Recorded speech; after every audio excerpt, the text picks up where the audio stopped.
ሱና ሙአከዳ ነው የተነከረ ሱና ነው ይህ እንግዲህ ሙስተሐብ ነው ማለት ነው ዋጅብ ያልሆነ ነው ስለዚህ ሙስተሐብ መሆኑ ሱና መሆኑ ላይ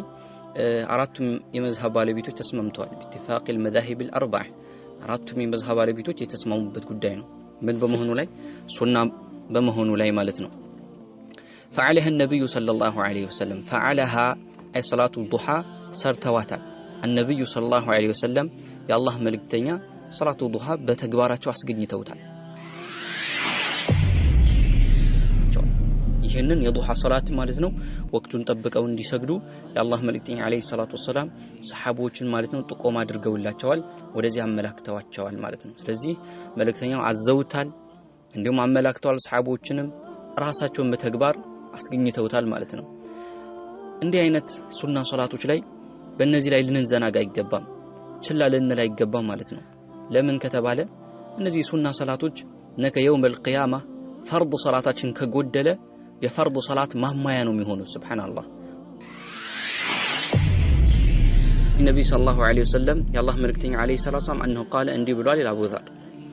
يصبح ያነጋራል على كل سلامه በሁሉ የሰውነት መገጣጠሚያ ይላል من احدكم ከናንተ ውስጥ በሁሉ የሰውነት መገጣጠሚያችሁ ላይ ያድራል ሰደቃ ወጅቦበት ያድራል አሉ መልእክተኛ عليه الصلاه والسلام በሰላም ካደረ በሰላም በማደሩ እያንዳንዱ የሰውነት አካል ሰደቃ አለበት በሰላም በአፊያ በጤና በማደሩ ማለት ነው አላህ በሰላም ወስዶ ስለመለሰልህ እያንዳንዱ ማለት ነው يصبح على كل سلامه ማለት እንግዲህ የጣት የግራ አጥንት ነበር ግን ሁሉ አዕባ ማለት የሰውነት አካል ሁሉ የሰውነት አካል በሉ ምን አህዲኩም ከናንተ ውስጥ ሁሉ የሰውነት አካሉ ሲያነጋ ሰደቃ ይወጅብበታል ሰደቃ አለበት ለምን በሰላም አድረዋል አላህ መልሶታል ሰደቃ ምስጋና ሹክር ሊላህ ማለት አላህ ለማመስገን ሰደቃ ይገባዋል ስለዚህ ሰደቃው ብዙም አያለፋም فكل تحميدة صدقة እያንዳንዱ አልহামዱሊላህ ተህሚድ ሙሉማት አልহামዱሊላህ እያንዳንዱ አልহামዱሊላህ እንደ ሰደቃ ነው የሚቆጠረው وكل تهليل صدقة تهليل ማለት لا اله الا الله ማለት ነው እያንዳንዱ لا اله الا الله ሁሉም لا اله الا الله ሰደቃ ነው አሉ وامر بالمعروف صدقة በመልካም ማዘዝ ሰደቃ ነው ونهي عن المنكر صدقة ከመጥፎ መከልከልም ልክ እንደዚሁ ሰደቃ ነው አሉ ስለዚህ እነዚህ ማድረግ አለበት ወይ መዘከር ወይ በጥሩ ማዘዝ ወይ ከመጥፎ መከልከል አለበት ለምን አካሉ በሰላም አድሮለት አላህ ማመስከን አለበት ከዛ ምን አሉ መልእክተኛ አለይሂ ሰላቱ ሰላም ወዩዚኡ ያብቃቃል عن ذلك ከነዚህ ሁሉ ያብቃቃል ከሰውነታችን ላይ ግዴታ ከሆነ ሰደቃ በሰላም አድሮለት ግዴታ ከሆነ ሰደቃችን ያብቃቃል ረካዓታኒ ሁለት ረካዓዎች የርከዑማ ሩኩዕ የሚያደርጋቸው ምን ዱሃ ወቅት ላይ የሚያደርጋቸው ሁለት ረካዓዎች ከዚህ ሁሉ ያብቃቃል بسم الله الرحمن الرحيم الحمد لله رب العالمين الصلاة والسلام على أشرف الأنبياء والمرسلين نبينا محمد وعلى آله وأصحابه أجمعين أما بعد إن شاء الله بتقدرنا مسرت إهنن صفة صلاة الضحى الضحى صلاة السجاجد بتملكته مدرسة هنا صحف منا هنا المالتنا كلاي يلقى الصحف ابن باز رحمه الله تعالى صلاة الضحى تطيقه አጠር ባለ አገላለጽ ሰፋ ባለ መልኩ የገለጸበት ስለሆነ ኢንሻአላህ እምናየው ይሆናል ማለት ነው እንግዲህ ሲፈቱ ሶላት الضحى ይላል ሲፋ ማለት እንግዲህ ሁኔታው ማለት ነው የضحى ሰላት አሰጋገድ ሁኔታ ምን እንደሚመስል ሚቃኝ ነው ማለት ነው ሶላት الضحى እንግዲህ ምን አሉ ሱነቱን ሙአከዳ የጠነከረ የሆነ ሱና ነው አሉ ሶላት الضحى ከሱና ሶላቶች ውስጥ አንዱ ነው ማለት ነው ከተነከሩ ሱናዎች ጠንከር ካሉ ብዙ መረጃ ከመጣባቸው ከሆኑ ከሱና ሶላቶች ውስጥ አንዱ ሶላቱ الضحى ነው ማለት ነው ሶላቱ الضحى እንግዲህ የሶላት المؤدات في وقت الضحى ማለት ነው በضحى ወቅት የሚሰገድ ሶላት ስለሆነ ነው ሶላቱም በወቅቱ ተነስቦ ሶላቱ الضحى የተባለው ማለት ነው ضحى ማለት ደግሞ اول النهار የቀን መጀመሪያው ክፍል ማለት ነው የቀኑ መጀመሪያ ክፍል ضحى ተብሎ ይጠራል ስለዚህ በዚህ ሰዓት ላይ የሚሰገድ ስለሆነ ሶላቱንም ስሙ ሶላቱ الضحى ተብሎ ተጠራ ማለት ነው ስለዚህ ይህ ሶላቱ الضحى ሱና ሙአከዳ ነው የጠነከረ ሱና ነው ይህ እንግዲህ ሙስተሐብ ነው ማለት ነው ዋጅብ ያልሆነ ነው ስለዚህ ሙስተሐብ መሆኑ ሱና መሆኑ ላይ አራቱም የመዝሐብ ባለቤቶች ተስማምተዋል በኢትፋቅ المذاهب الاربعه አራቱም የመዝሐብ ባለቤቶች የተስማሙበት ጉዳይ ነው ምን በመሆኑ ላይ ሱና በመሆኑ ላይ ማለት ነው فعلها النبي صلى الله عليه وسلم فعلها أي صلاة الضحى ሰርተዋታል النبي صلى الله عليه وسلم يا الله ملكتنيا صلاة الضحى بتكباراتو አስገኝተውታል ሰርተውታል وارشد እንዲሁም አመላክተዋል ኢለይሃ ወደ እሷ ማለት ነው ወደ ሰላቱ ዱሃ አመላክተዋል መልክተኛው አለይሂ ሰላቱ አመላክቱ አስሐበሁ ሰለላሁ ረዲየላሁ ዐንሁም የመልክተኛው አለይሂ ሰላቱ ባልደረቡ ሱሐቦችንም የአላህ መልክተኛ አመላክተዋቸዋል ይሄንን የዱሃ ሶላት ማለት ነው ወቅቱን ጠብቀው እንዲሰግዱ የአላህ መልክተኛ አለይሂ ሰላቱ ወሰለም ሱሐቦችን ማለት ነው ጥቆማ አድርገውላቸዋል ወደዚህ አመላክተዋቸዋል ማለት ነው ስለዚህ መልክተኛው አዘውታል እንዲሁም አመላክተዋል ሱሐቦችንም ራሳቸውን በተግባር አስገኝተውታል ማለት ነው እንዲህ አይነት ሱና ሶላቶች ላይ በእነዚህ ላይ ልንዘናጋ አይገባም ችላ ልንል አይገባም ማለት ነው ለምን ከተባለ እነዚህ ሱና ሶላቶች ነገ የውመል ቂያማ ፈርድ ሶላታችን ከጎደለ የፈርድ ሶላት ማማያ ነው የሚሆነው ሱብሃንአላህ አላህ ሱብሃነሁ ወተዓላ ከፈርድ ሶላታችን ካጎደልን እንከን ካስገኘን ምን ይላል እስቲ ለባሪያዬ ከሱና ሶላት የሰገደው አለ ወይ እስቲ ፈልጉለት ይላል አላህ ሱብሃነሁ ወተዓላ ስለዚህ ከሱና ሶላት ካለን የዛን ቀን ማለት ነው የጎደለው ፈርድ ሶላታችን ማማያ ይሆናል ማለት ነው ስለዚህ ሰላቱ ዱሃ ትልቅ ፈضል ትልቅ አጅር ትልቅ ምንዳ የሚያስገኝ ሆነ ነውና በዚህ ላይ ልንዘናጋ ይገባ ማለት ነው ወአቀሉሃ አሉ ትንሽኛዋ የሱና እቺ ሰላቱ ዱሃ ትንሽኛዋ ረካ ስንት ረካ ነው ትንሹ ከተባለ ረካዓታኒ ሁለት ረካ መስገድ ነው በቃ ትንሹ ሁለት ረካ ነው ሁለት ረካ ከሰገደ ዱሃ ሰላት አስገኘ ማለት ይቻላል አንድ ሰው ማለት ነው ሁለት ረካ ዱሃ ከሰገደ ስለዚህ ትንሽ ቁጥሩ ሁለት ረካ ነው የሚሰገደው ማለት ነው فاذا حافظها አንድ ሰው ከተጠባበቃት على ركعتين በሁለት ረካ ላይ ማለት ነው በሁለት ረካ ላይ ተጠባብቆ ሁለት ረካ ከሰገደ فقد عديت ይህ የሆነ ሰው አድርሷል ማለት ነው አዱሃ ሰላቱ ዱሃን ሰግዷል ሰላቱ ዱሃን አድርሷል ፈጽሟል ይባላል ሁለት ረካ ከሰገደ ምክንያቱም የመጨረሻው ቁጥር አስገኝቷል ዋናው ነገር ሶላቱን አስገኝቷታል ስለዚህ የመጨረሻው የሰላቱ ዱሃ የመጨረሻው ቁጥር ሁለት ረካ ነው ወኢን صليت ከሰገድክ ግን 40 አራት ረካ ብትሰግድ ከሁለት ጨምረህ ማለት ነው አው 6 ወይም 6 ረካ ብታደርገው አው 8 ወይም 8 ረካ ብትሰግዳሉ አው ወይም ደግሞ አክثر من ذلك ከዚህ በላይ ማለት ነው ከ8ም በላይ ብትሰግድ فلا باس ችግር የለውም ያሉ ነው ስለዚህ አሁን ትልቁን ቁጥሩን አልገደቡት ማለት ነው ሁለት ረካ ትንሹ ነው ሁለት ረካ የሰገደ ሰው فقد عدى الضحى صلاه الضحى አድርሷል صلاه الضحى ሰግዷል ይባላል ግን አንድ ሰው ወይን ሶለይታ አሉ ብትሰግድ ምሳሌ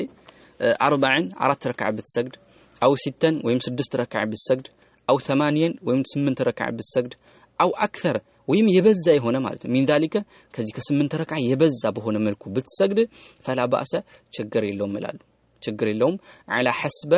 التيسير በመገራልህ ልክ ማለት على حسب በልክ التيسير በገራልህ ልክ ማለት ነው በገራልህ ልክ ከ8 ረካ ጨመር አድርገህ 10 12 14 እንደዛ ብትሰግደው ምንም ችግር የለው ማለት ነው ይህ እንግዲህ ወለይሰ ፊሃ በሲ ላይ የለም አሉ በሰላቱ ዱሃ ላይ ማለት ነው ሐዱን ድንበር ገደብ የለም መህዱድ የተገደበ የሆነ ድንበር የለም አብዛኛው ቁጥሩን ማለት ነው 8 ረካ በላይ እንዳይሰግድ ከ4 ረካ በላይ እንዳይሰግድ ከ2 ረካ በላይ እንዳይሰግድ የሚል የተገደበ ግድብ የለም የተገደበ ቁጥር የለው ማለት ነው ጅማሬው አለ 2 ረካ ነው ግን አብዛኛው 2 4 8 10 እያለ على حسب التيسير በገራለት መልኩ በቻለ ያቅሙ ልክ አድርጎ መስገድ ይችላል ማለት ነው ይላሉ ምክንያቱም ወለይሰ ፊሃ በሰላቱ ዱሃ ላይ የለም ሐዱን መህዱድ የተገደበ የሆነ የቁጥር ገደብ የለም ይሄን አክል ይስገድና ከዚህ በላይ ያቆም የሚል የለም በርግጥ ይሄ ኺላፍ አለበት ትልቁ ስንት ነው በስንት ላይ ነው ሰላቱ ዱሃ የመጨረሻው በሚለው ጉዳይ ላይ ኺላፍ አለ ጀምሁር ዑለሞች 8 ረካ ነው ከዛ መጨመር የለም ብሏል አብዛኛው ዑለሞች ማለት ነው ማሊኪያ ወከذلك ሻፊዒያ ሙዕተመድ የሆነው የሻፊዒያ መዝሐብ እንዲሁም ደግሞ ማለት ነው ሐናቢላዎች እነዚህ በስንት አጽድቀውታል 8 ረካ ነው ትልቁ ቁጥሩ ብለዋል ይሄ ጀምሁር ዑለሞች ነገር ግን ሌሎች ዑለሞች ላ ይሄን የለም ብለዋል ይሄን እንዲህ አይገደብም ابن جرير الطبري وكذلك ابن باز አሁን ይሄው ንግግራቸው እንደምናየው وكذلك ابن عثيمين በ8 ረካ አይገደብም ከዛም በላይ መስገድ ይችላል ብለዋል ማለት ነው ነገር ግን ራጂሁ ማቋል ይሄ ነው የተገደበ አይሆንም የሚለው ነው ብዙ መረጃዎች ለዚህ ላይ ይጠቅሱታል ስለዚህ ወላኪን አሉ ነገር ግን ነብዩ ሰለላሁ ዐለይሂ ወሰለም የአላህ መልእክተኛ ሶላ ሰግደዋል የዱሃ ሰላት ሰግደዋል እትነተይኒ ሁለት ረካዓም ሰግደዋል በሐዲስ ጸድቋል አው 40 አራት ረካዓም ሰግደዋል ከመልእክተኛው አለይሂ ሰላቱ ሰላም አራት ረካዓ እንደሰገዱ ጸድቋል ወሰላሃ መልእክተኛው ሰግደውታል ሰላቱ ዱሃን ሰግደውታል يوم الفتح የፈትህ ጊዜ ማለት ነው አላህ መካ ይከፈተላቸው ጊዜ 8 ረካዓት 8 ረካዓ ሰግደዋል يوم فتح ማለት ነው ይሄው በቅልፍ ላይ يوم فتح الله يوم فتح የሚባለው መቼ ነው يوم የዛ ቀን ነው فتح الله عليه አላህ በመልእክተኛው የከፈተበት ቀን መካ ማለት መካን ድል ያደረጉበት የከፈቱበት ቀን ምን ተብሎ ይጠራል ከመካ ከተባረሩ በኋላ ወደ መዲና ሂጅራ ከሄዱ በኋላ አላህ Subhanahu Wa Ta'ala አግርቶላቸው መተው መካን ከፍተዋታል ፈትህ አድርገዋታል አገራቸው ትውልድ አገራቸውን መልሰው ከፍተዋታል ያ ነው يوم فتح የሚባለው የዛን ጊዜ መልእክተኛው አለይሂ ሰላቱ ሰላም ሰላቱ ዱሃ 8 ረካዓ ሰግደዋል ከዚህ በላይ ሰግደዋል የሚል ግን የለም በሳቸው ይሄን አክል 4 ሰግደዋል 2 ሰግደዋል 8 ሰግደዋል ከሳቸው ተገኘ ግን ፈልአምሩ አሉ ጉዳዩ በዚህ ላይ ያለው ጉዳይ في هذا በዚህ በዱሃ ሰላት የመጨረሻው ረካዓን በተመለከተ ዋሲዑን ሰፊ ነው ነገሩ እንደው ከ8 በላይ እንዳይጨምር ብለን ምናጠበው አይደለም አሉ وفي صحيح مسلم كناتم صحيح مسلم ላይ እንደተዘገበው ይላል صحيح مسلم ላይ እንደተዘገበው عن عائشة رضي الله عنها ከእናታችን አይሻ ተይዞ ማለት ነው እናታችን አይሻ እንደተናገረችው ኢማም ሙስሊም እንደዘገበው قالت እንዲህ አለች እናታችን አይሻ كان النبي صلى الله عليه وسلم የአላህ መልእክተኛ ነበሩ يصلي ضحى ሰላት ይሰግዱ ነበር 40 አራት ረካዓ ይሰግዱ ነበር ከዛ በኋላስ ወይዚዱ ይጨምሩ ነበር ማሻአላህ አላህ ይሻላቸውን አክል ደግሞ ይጨምሩ ነበር ይላል ሐዲሱ ስለዚህ ይሄ ገደብ እንደሌለው መረጃ ያሳያል ብለዋል እነዛ ዑለሞች አይገደብም ቁጥሩ ማለት ነው አብዛኛው ቁጥሩ ሐድ መህዱድ የለው የሚሉ ዑለሞች ይሄን መረጃ አድርገው ያቀርባሉ ማለት ነው ለምን ወይዚዱ ማሻአላህ ስለሚል ማለት ነው وفي الصحيحين እንዲሁም ደግሞ ቡኻሪና ሙስሊም እንደዘገቡት عن ابي هريره رضي الله عنه قال ابو هريره እንዲህ አለ አውሳኒ አደራ ብለውኛል አደራ ወሲያ አደራ ሰጥቶኛል አልኸሊሊ ወዳጄ ይላል ኸሊሊ የኔ ኸሊል ወዳጅ ምን አድርገውኛል የልብ ወዳጅ ማለት ነው ኸሊል ማለት እንግዲህ የልብ ወዳጅ ማለት ነው የልብ ወዳጅ ማለት ነው አላህ Subhanahu Wa Ta'ala ኸሊል አድርጎ ከሁለት ሰዎችን ይዟል ነብዩ አለይሂ ሰላቱ ሰላምና ኢብራሂም ማለት ነው አላህ በቁርአኑ በግልጽ اتخذ الله ابراهيم خليلا በግልጽ ተናገረ መልእክተኛው አለይሂ ሰላቱ ሰላም ደግሞ በሐዲታቸው اتخذني الله خليلا كما اتخذ الله ኢብራሂም ኸሊላ ብሏል او كما قال عليه الصلاه والسلام አላህ ኢብራሂም ኸሊል አድርጎ እንደያዘው ሁሉ እኔንም ኸሊል አድርጎ ይዞኛል ኸሊል ማለት በቃ የመጨረሻ ፍጹም ወዳጅ ማለት ነው الصديق الخالص የጠራ የሆነ ወዳጅ ማለት ነው ስለዚህ አላህ Subhanahu Wa Ta'ala ኸሊል አድርጓቸዋል መልእክተኛው አለይሂ ሰላቱ ሰላም ስለዚህ አቡ ሁረይራ ደግሞ ኸሊሊ ይላቸዋል ማን መልእክተኛው አለይሂ ሰላቱ ሰላም ስለዚህ መልእክተኛው አደራ ብለውኛል ይላል አቡ ሁረይራ بثلاثين በሶስት ነገራቶች ላይ አደራ ብለውኛል አለ አንደኛ صيام 3 ايام صيام በመጾም ላይ 3 ايام 3 ቀናቶች በመጾም ላይ ምን ኩል ሸር ከእያንዳንዱ ወር 3 ቀን በመጾም ማለት ነው እያሙ ተሽሪቆች በተለይ ቢጾም የተሻለ ነው 13 14 15 ቢጾም የተሻለ ነው አያመል ቢድ የሚባሉት እነዚህ ናቸው አያመል ቢድ ነገር ግን ከወሩ 3 ቀን በየትኛው ጊዜ መጾም ይችላል የተገደበ አይደለም ከወሩ 3 ቀን ከፈለገ መጀመሪያ ላይ አንደኛው ሁለተኛው ሶስተኛው ወይ ደግሞ ሰባተኛው ስምንተኛው ዘጠነኛው ወይ ደግሞ 10 እና 11ኛ 12 13 እንዲያለ ወይ ደግሞ መጨረሻ አካባቢ ማለት ነው 20 21 22 23 24 25 26 እንዲያለ በወሩ ብቻ 3 ቀን ይጾም ይጥላቅ ነው የተደረገው ግን 13 14 15 መጾም የተሻለ ነው አያመል ቢዱን መጾም የተሻለ ነው ግን ይህ ሲባል ግን ከነዚህ ከ3 ቀን ውጪ ከ13 ከ14 ከ15 ውጪ መጾም አይቻልም ማለት አይደለም በፈለገው በወሩ ብቻ 3 ቀን ይጾም ነው የተባለው ያ ነው የተደረገው ከፈለገ ያቆራረጠም ይችላል በወሩ መጀመሪያ ላይ 2 ቀን ጾሞ ወሩ መጨረሻ ላይ 1 ቀን መሞናትም እንደዚህ ይችላል የግድ 3ቱም አከታተል አይባልም ስለዚህ በወሩ 3 ቀናቶች እንድጾም አዞኛል ምክንያቱም እነዚህ በሌላ ሐዲስ ላይ እንደተብራሩት በወር 3 ቀን የሚጾም ከሆነ الحسنه ب10 امثالها በ10 ይባዛል ማለት ስለዚህ በወር 3 ቀን ሲጾም 3 በ10 30 ስለዚህ ወሩ ሁሉ እንደጾም ይቆጠራል ስለዚህ በየወሩ 3 ቀን የሚጾም የሆነ ሰው አመቱ ሙሉ እንደጾመ ተደርጎ ይቆጠርለታል ማለት አመቱ ሙሉ እንደጾመ ተደርጎ ይቆጠርለታል طيب ስለዚህ አንደኛው በየወሩ በእያንዳንዱ ወር 3 ቀን እንድጾም መልእክተኛው አለይሂ ሰላቱ ሰላም አደራ ብለውኛል ይላል አቡ ሁረይራ ሁለተኛ ወረካዓቴ ዱሃ የዱሃ ሁለት ረካዓዎችን እንድሰግድ ዱሃ ሰላት እንድሰግድ የአላህ መልእክተኛው አለይሂ ሰላቱ ሰላም አደራ ብለውኛል ይላል ሶስተኛ ደግሞ ዋን ዊትር እንድሰግድ قبل ان انام ከመተኛቴ በፊት ምክንያቱም አንድ ሰው ሌሊት ተነስቼ ዊትር መስገድ አልችልም ካለ ከመተኛቱ በፊት ማድረግ ይችላል መስገድ ይችላል ማለት ነው ምክንያቱም የዊትር ሰላት የሌሊት ሶላት ከኢሻ በኋላ ጀምሮ ፈጅር እስኪወጣ ድረስ ይቀጥላል ስለዚህ ከኢሻ በኋላ አንድ ሰው መነሳት አልችልም ብሎ እንደማይነሳ ካወቀ ምን ያደርጋል ከመተኛቱ በፊት ዊትር ሰግዶ ይተኛል ማለት ነው ዊትር ሰግዶ ይተኛል ልክ እዚህ ላይ እንደተወሳው ማለት ነው ለአቡ ሁረይራ እንዳሉት መልእክተኛው አለይሂ ሰላቱ ሰላም ስለዚህ እነዚህ ሶስት ነገራቶች አደራ ብለውኛል እንግዲህ ነብዩ አለይሂ ሰላቱ ሰላም ለሰሃባቸው ለዚህ ለውድ ሰሃባቸው ይሄ ነገር አደራ ብለውታል ይህ ማለት ምን ያክል ፈድል ያላቸው ነገራቶች እንደሆኑ በወር 3 ቀን መጾም የዱሃ ሰላት መስገድ እንዲሁም ደግሞ ማለት ነው ዊትር መስገድ ማለት ነው ስለዚህ መሐል ሻሂዳችን እዚህ ላይ ነብዩ አለይሂ ሰላቱ ሰላም ምንድነው ያሉት ረካዓት የዱሃ ብለው አምጥተዋል ስለዚህ ዱሃ ሰላት ምን ያክል ፈድል ትሩፋት እንዳለው ከዚህ መረዳትና ማወቅ እንችላለን ማለት ነው طيب وفي الصحيحين أهون بخاري ومسلم من تزجبوت عن أم هاني عند استرال رضي الله عنها أنها رأت أم هاني أيج أنها أي أم هاني أيج رأت أيج مانن النبي صلى الله عليه وسلم مرتين عليه الصلاة والسلام أيجاتشو صلى سيسجدو مالتنا يوم فتح المكة بتكفتك أن النبي عليه الصلاة والسلام سيسجدو أيجاتشو الضحى صلاة الضحى سيسجدو أيجاتشو 8 ركعات 8 ረካዓዎች ሲሰግዱ አየቻቸው ስለዚህ 8 ረካዓ ሰገዱ የሚባለው ከዚህ በመነሳት ነው فمن صلى የሰገደ የሆነ ሰው 8 ረካዓ የሰገደ ሰው አው ወይም ደግሞ 10 የሰገደ አው 12 ወይም ደግሞ 12 የሰገደ አው አክثر من ذلك ወይም ደግሞ ከ12ም የበለጠ ከሰገደ አው አቀለ ወይም ደግሞ አሳንሶ ማለት ነው ከሁለት ብቻ አይወረድ እንጂ 2 ወይም ደግሞ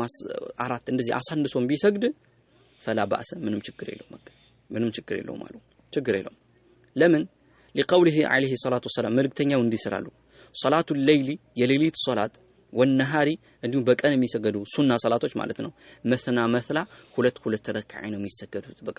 ሁለት ያረክ ያሰላም ተሰግዳለህ ማለት ነው ቀን ምሳሌ ሌሊት የሚሰገድ ሌሊት ሙጥለቅ የሆነው ማለት ነው ሁለት ረካዓ መስገድ ይችላል የሌሊት ሶላት ማለት ነው ቀንም ላይ እንደዚሁ ይችላል ቀንም ላይ እንደዚሁ ማለት ነው ባልተከለከሉ ወቅቶች ላይ ማለት ተነስቶ በቃ ዝም ብሎ ለአላህ Subhanahu Wa Ta'ala የነየተ ሁለት ረካዓ መስገድ ይችላል መስና ብለዋል መልእክተኛው አለይሂ ሰላቱ ሰላም መስና ሁለት ረካዓ መስገድ ይችላል ስለዚህ አሁን ይሄ ሲባል የሌሊት ሰላት ሁለት ረካዓ ነው ሲባል ዊትር ሁሉ ያካትታል ማለት ነው ዊትር የሌሊት ሰላት ሁሉ የያዘ ይሆናል የቀን ሰላትም ደግሞ ሁለት ረካዓ ነው ሲባል ሰላቱ ዱሃም እዚህ ውስጥ ይገባል መስና ተሰግዳለህ ማለት ነው ገደብ የለው ማለት ነው ገደብ እንደሌለው ያሳያል ይሄ መስና የሚለው ማለት ነው ፈሱና ሱናው ግን አንቱ ሰልየ መስገዱ ነው አልኢንሳን የሰው ልጅ ማለት ነው እትነተይ ሁለት ረካዓ ምሳሌ 4 6 8 መስገድ ከፈለገ በሁለት ረካዓ ያሰላምታል መልሶ ተነስቶ ሌላ ያመጣል እንጂ 8ቱንም እንዳል አንድ ላይ አያይዝም ማለት ነው ስለዚህ ሱናው እትነተይ ሁለት ረካዓ ያደረገ ይሰግዳል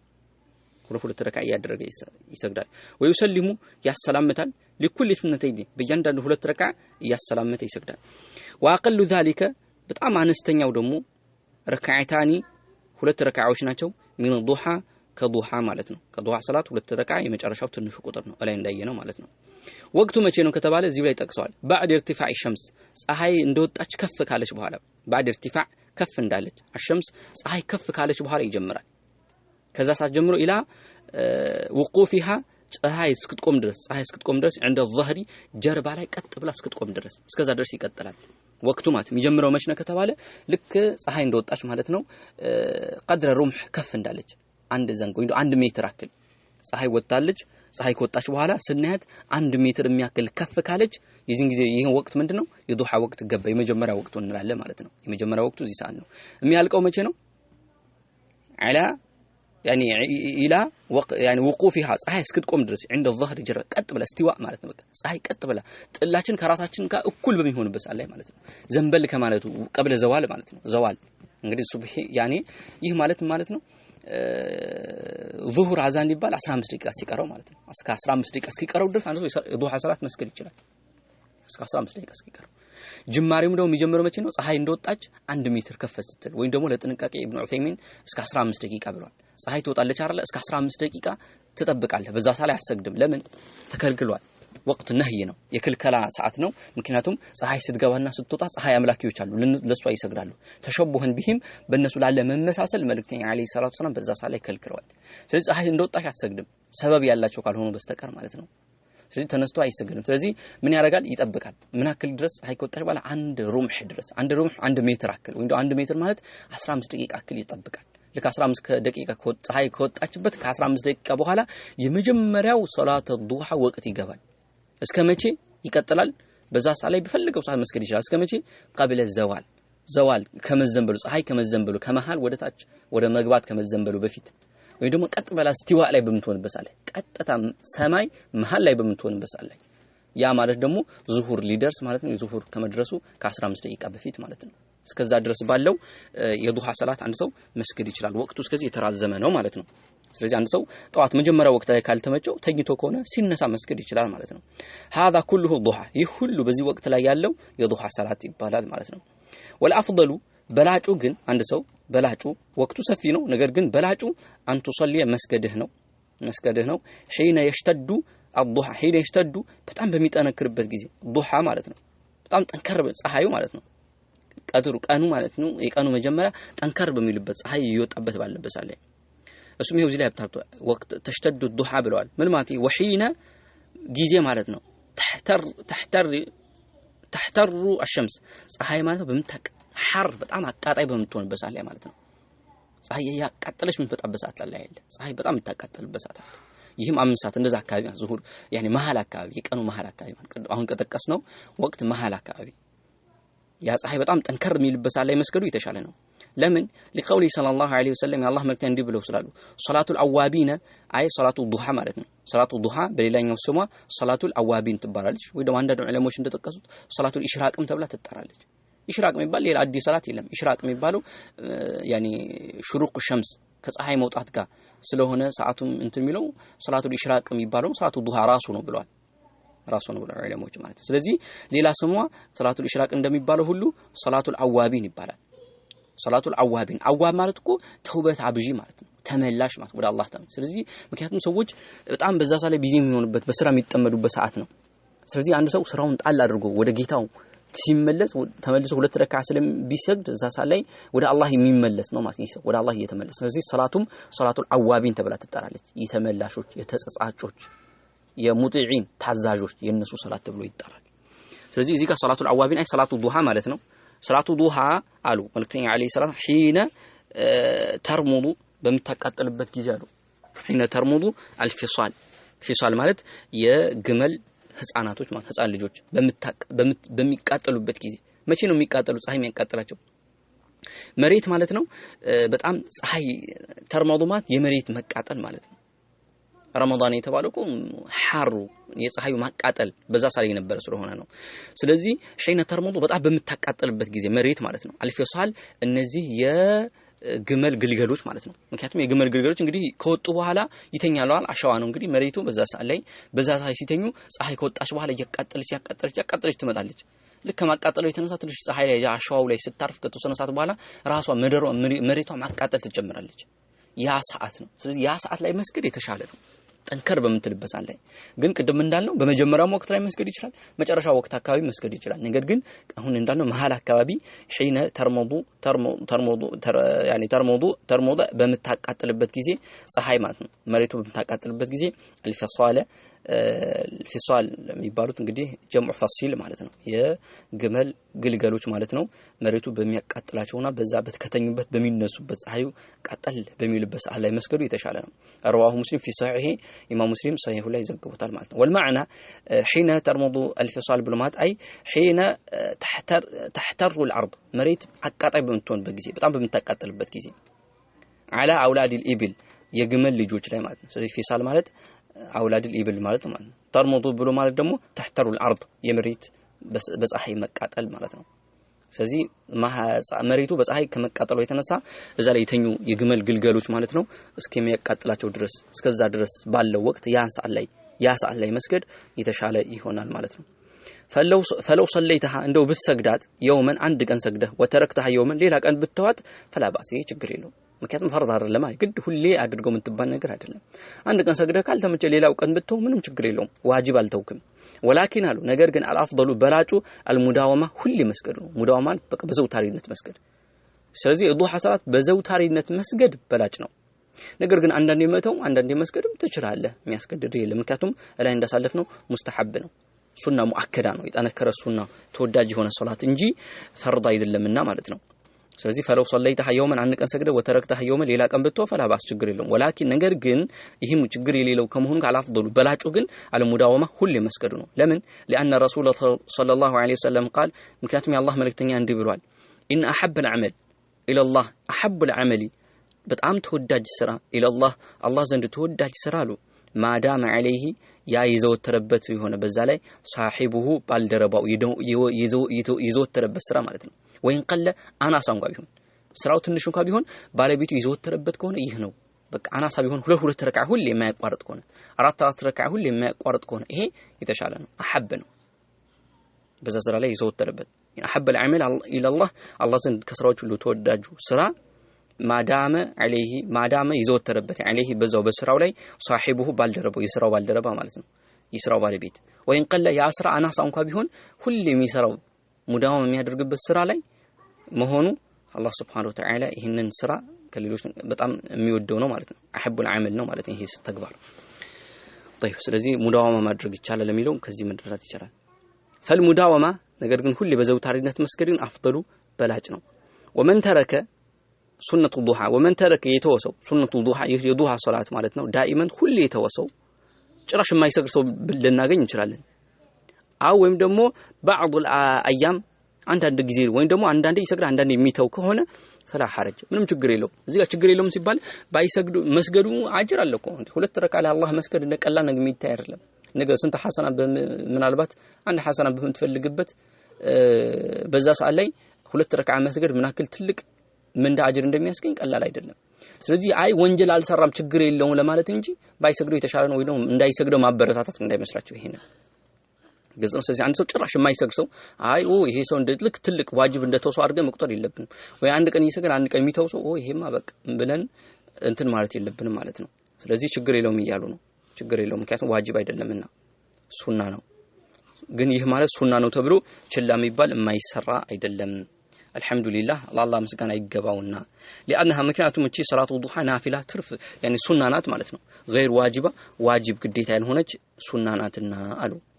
ثم ሱና ከዚያም ሱናው ደግሞ አንተቅረኢ ሴት ነበረች ነው የጠየቀችው ጥያቄ ስለሷን ለሷ ነው የሚያብራሩላት አንተቅረኢ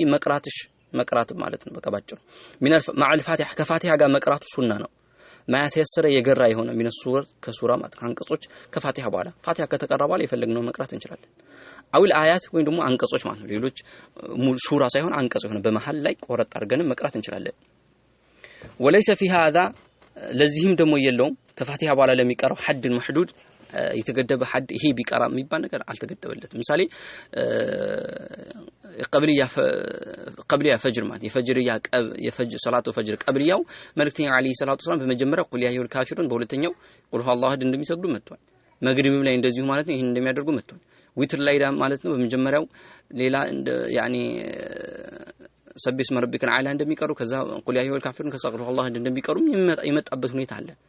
ስለዚህ እዛ ላይ እንደዚህ ተቀምጧል እዚህ ሰላቱ ዱሃ ላይ ግን በመጀመሪያው ረካ ይሄን ይቅራ በሁለተኛው ይሄ ይቅራ የሚባል ነገር حد محدود እዚህ ላይ አልተቀመጠም ይያሉ ነው የፈለገውን ሱራ ወይንም የፈለገው አንቀጽ መቅራት ይችላል ከፋቲሃ በኋላ አንድ ሰው لان الواجب ምክንያቱም ግዴታው እኮ ስራ ፋቲሃ እኮ ነው የትኛውም ሰላታችን ላይ ግዴታው ፋቲሃ መቅራት ነው ከዛ በኋላ ያለው ከፋቲሃ በኋላ የሚቀራው ቁርአን ሱና ነው አንድ ሰው ሳይቀራው ቢወርድ ምንም ነገር ሰላቱ ማይበላሽ ምንም ነገር አይሆንም ስጁዱ ሰሁ ራሱ አይጠበቅበትም ለምን ሱና ነው ግዴታው ሩክኑ የሰላት ምን ነው ፋቲሃ ነው ከፋቲሃ ውጪ ያለ ማለት ፋቲሃ ከቀረበ አሚን ካለም በኋላ ምን ቀራው ለብቻችን ምን በጀማም ከዛ ለምሳሌ አንድ ኢማም እያሰገደ ፋቲሃ ቀርቶ አሚን ብሎ ወረደ በቃ ምንም አልሰራ ምን ወንጀል አልሰራ ወይ ደግሞ እኛ እየሰገድን አሚን ብለን ወረድን ግን ቁርአን ከቀራው ጋር ኩለን አይደለንም ለምን የአላህ ቃል ነው ለዛውም ሰላት ላይ ሆነን ነው የአላህ ቃል ምናነበው አጅሩ ምንዳው ይቀንስበታል ብዙ አጅር ብዙ ምንዳ ያጣል ነገር ግን ወንጀል አልሰራም አንድ ሰው ወንጀል አልሰራ ማለት ነው ከፋቲሃ በኋላ ምንም ባይቀራ ማለት ነው ስለዚህ ዋጅቡ ፋቲሃ ነውና ከፋቲሃ በኋላ የፈለገው አንቀጽ የፈለገው ሱራ መቅራት ይችላል የተገደበ አይደለም ፈማዛደ فهو ሱና ፈማዛደ ይጨመረው ማለት ነው فهو ከፋቲሃ ይጨመረው ማለት ነው ማንኛውም ሱራ ማንኛውም አንቀጽ فهو ሱና ነው فإن قرأتي او ለሲስን ሆነ فإن قرأتي معها ከሷ ጋር ከቀራሽ ወይ ደግሞ ከቀራፍ ወይ قرأت والشمس وضحاها بتقرا او الليل اذا يخشى ሱም بتقرا او وضحا بتقرا او علم نشرح لك بتقرا او التين سوره التين بتقرا او اقرا بسم ربك الذي خلق ሱን بتقرا ችግር የለውም او ወይም ደግሞ غير ذلك ከዚህ ውጪ ያሉ من السور ከአንቀጾች ሌሎች ማንኛውም بتقرا فلا باس ችግር የለውም او ወይም ደግሞ قراءه الايات ቁርአን አንቀጾችን بتقرا معدودات የተቆጠሩ የሆኑ የታወቁ ትንሽ የሆኑ ቁርአን አንቀጾች بتقرا او آية واحدة ወይም ደግሞ አንድ አንቀጽ ብትቀራ بعد الفاتحه ከፋቲሃ በኋላ አንድ አንቀጽ እንኳን ብትቀራ فكله طيب ሁሉም መልካም ነው ይቻላል ማለት አንድ አንቀጽ እንኳን ብትቀራ ወይ ደግሞ አንድ ምዕራፍ ብትጨርስ የተወሰኑ አንቀጾችን ብትቀራ ይሄ ሁሉ طيب ነው وكله حسن ሁሉም ደግሞ ያማረ ጥሩ ነው والحمد لله አሉ وفق الله الجميع ሁሉም አላህ መልካም ይወፍቃሉ ከታች አንድ ያስቀምጡት ሐዲስ አለ እሱ እንይና እንጨርሳለን ይህም ሐዲስ እንግዲህ ስለ ሶላቱ الضحى ጠንከር ያለ ጥሩ የሆነ መልእክት የሚያስተላልፍ ነው ምን ይላል عن ابي ذر رضي الله عنه ከአቢ ذر ነው የተላለፈው عن النبي صلى الله عليه وسلم የአላህ መልእክተኛ عليه الصلاه والسلام انه قال እንዲህ ብሏል አቡ ذر يصبح ያነጋላል على كل سلامه በሁሉ የሰውነት መገጣጠሚያ ይላሉ من احدكم ከናንተስ በሁሉ የሰውነት መገጣጠሚያችሁ ላይ ያድራል ሰደቃ ወጅቦበት ያድራል አሉ መልእክተኛ عليه الصلاه والسلام በሰላም ካደረ በሰላም በማደሩ እያንዳንዱ የሰውነት አካል ሰደቃ አለበት በሰላም በአፊያ በጤና በማደሩ ማለት ነው አላህ በሰላም ወስዶ ስለመለሰልህ እያንዳንዱ ማለት ነው يصبح على كل سلامه ማለት እንግዲህ የጣት የግራ አጥንት ነበር ግን ሁሉ አዕባ ማለት የሰውነት አካል ሁሉ የሰውነት አካል በሉ ምን አህዲኩም ከናንተ ውስጥ ሁሉ የሰውነት አካሉ ሲያነጋ ሰደቃ ይወጅበታል ሰደቃ አለበት ለምን በሰላም አድረዋል አላህ መልሶታል ሰደቃ ምስጋና ሹክር ሊላህ ማለት አላህ ለማመስገን ሰደቃ ይገባዋል ስለዚህ ሰደቃው ብዙም አያለፋም فكل تحميدة صدقة እያንዳንዱ አልহামዱሊላህ ተህሚድ ምሉማት አልহামዱሊላህ እያንዳንዱ አልহামዱሊላህ እንደ ሰደቃ ነው የሚቆጠረው وكل تهليل صدقة تهليل ማለት لا اله الا الله ማለት ነው እያንዳንዱ لا اله الا الله ሁሉም لا اله الا الله ሰደቃ ነው አሉ وامر بالمعروف صدقة በመልካም ማዘዝ ሰደቃ ነው ونهي عن المنكر صدقة ከመጥፎ መከልከልም ልክ እንደዚሁ ሰደቃ ነው አሉ ስለዚህ እነዚህ ማድረግ አለበት ወይ መዘከር ወይ በጥሩ ማዘዝ ወይ ከመጥፎ መከልከል አለበት ለምን አካሉ በሰላም አድሮለት አላህ ማመስከን አለበት ከዛ ምን አሉ መልእክተኛ አለይሂ ሰላቱ ሰላም ወዩዚኡ ያብቃቃል عن ذلك ከነዚህ ሁሉ ያብቃቃል ከሰውነታችን ላይ ግዴታ ከሆነ ሰደቃ በሰላም አድሮለት ግዴታ ከሆነ ሰደቃችን ያብቃቃል ረካዓታኒ ሁለት ረካዓዎች የርከዑማ ሩኩዕ የሚያደርጋቸው ምን ዱሃ ወቅት ላይ የሚያደርጋቸው ሁለት ረካዓዎች ከዚህ ሁሉ ያብቃቃል የሰውነት አካሉ በሰላም አድሮለት በአፊያ በጤና አንግቶ አድሮ ምስጋና ይገባዋል ምስጋና ማቅረብ ወይ ደግሞ ሰደቃ ለዚህ ነገር ሹክር ሊላህ ማቅረብ ይተበቅበታል ስለዚህ አንድ ሰው ሱብሃንአላህ ካለ ዚክር ከዘከረ ምን ይሆናል ማለት ነው ለዚህ ሹክር አድርሷል ሰደቃው አውጥቷል ይባላል ማለት ነው ግን ምንም ከሁሉ ከነዚህ ሁሉ የሚያብቃቃው የሰውነት አካል በሰላም አድሮ ለዛ ውለታ ያኔ ውለታ ሲባል የዛን ነገር ማለት ነው ሙሉ የሚሸፍን ማለት ነው ሙሉ የሚሸፍን አማ አላህ ምን ውለታ ይዋለለታል ስለዚህ ይሄ ሁሉ የሚያብቃቃው ምንድነው ረካዓታኒ ሁለት ረካዓዎች የርከዑሁማ من الضحى ወቅት ላይ የሚሰግዳቸው ሁለት ረካዓዎች ከዚህ ሁሉ ሰደቃ ያብቃቃዋል ከሁሉ ሰውነት አካሉ ሰደቃውን እንዳወጣ ይታሰብለታል ስለዚህ ይሄ ትልቅ የሆነ ፈضል ነው አላህ Subhanahu Wa Ta'ala በሰማነው ተጠቃሚ ያድርገን هذا صلى الله على نبينا محمد وعلى اله واصحابه اجمعين